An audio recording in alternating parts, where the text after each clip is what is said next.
Today, it's all about gaining as much power as possible without having to spend as much as possible. And I'm gonna teach you the best ways to go about it so you can get the best bang for your buck. Let's get into it.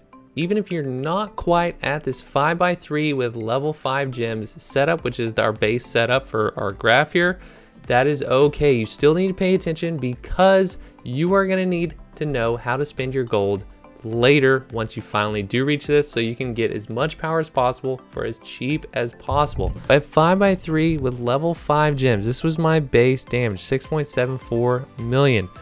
The next step to increasing your damage for the lowest cost is definitely going to be 5x3 with level 7 gems. This is going to cost you around 120k, and you're going to get about 10% damage out of it. And this is because not only does it increase your damage, but it reduces your cooldowns as well. So you're attacking faster with more damage. So that's why it gives you a nice little increase there. Now, after going 5x3 with level 7 gems, the next best step is to go 5x3 plus 1 with level 7. So you're just getting that plus 1 engraving. You're going to be getting around 5.5%. So doing both of these level 7s plus getting a 5x3 plus 1 is going to be about a 16% increase for about 240,000 gold. Now you might be in a place where you're at 5x3, have level 7 gems, but you're not 1540 yet. You can't get ancient accessories to make it a viable option to go 5x3 plus 1. Well, if that is the case, then the next step that you need to be focusing on and spending your gold on is honing, not level 9 and level 10 gems. And I'll get into the level 9 and level 10 gems in just a second.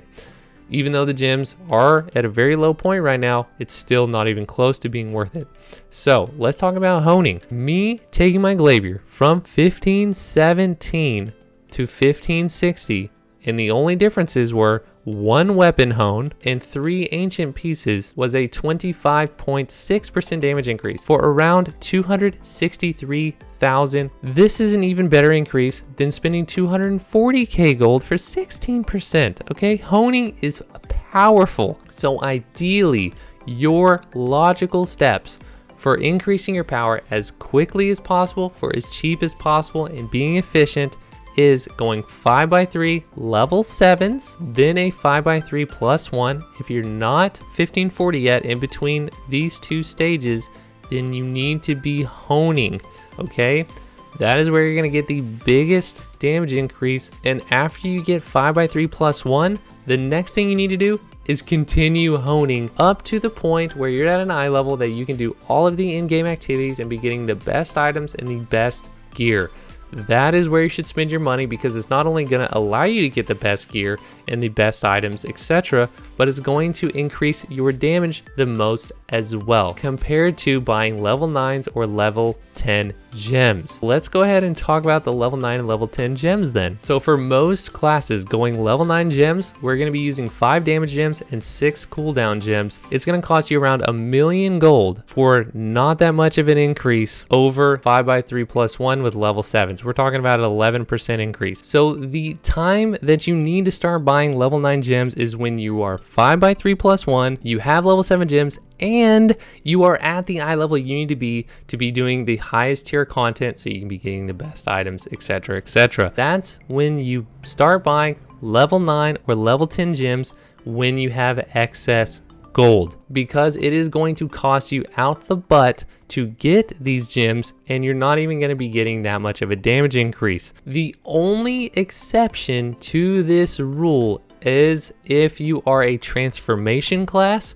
or most of your damage comes from one skill. For example, like Surge Deathblade. These are just a couple of the exceptions to this rule, which again is going to be determined on a case-by-case basis, and I would definitely test out further in Trixion to see which one of these options is going to be best. And I want to finish this off by saying I tested these numbers and these percentages with 3 different classes: my Glavier, my Mayhem Berserker, and my remaining energy Deathblade. And I chose them because they all use different relic gear and they're all dependent on different stats. So I thought it would be cool to be able to see that variation, and the percentages are all very close to this, within 2% or so on either side, up or down. These specific numbers were from my Glavier though. Now guys, if you have any questions about this or about your specific situation, please let me know down in the comments. I would love to help answer your questions, and make sure and leave a like on this video because it took me forever to gather this data. I wanted to give you the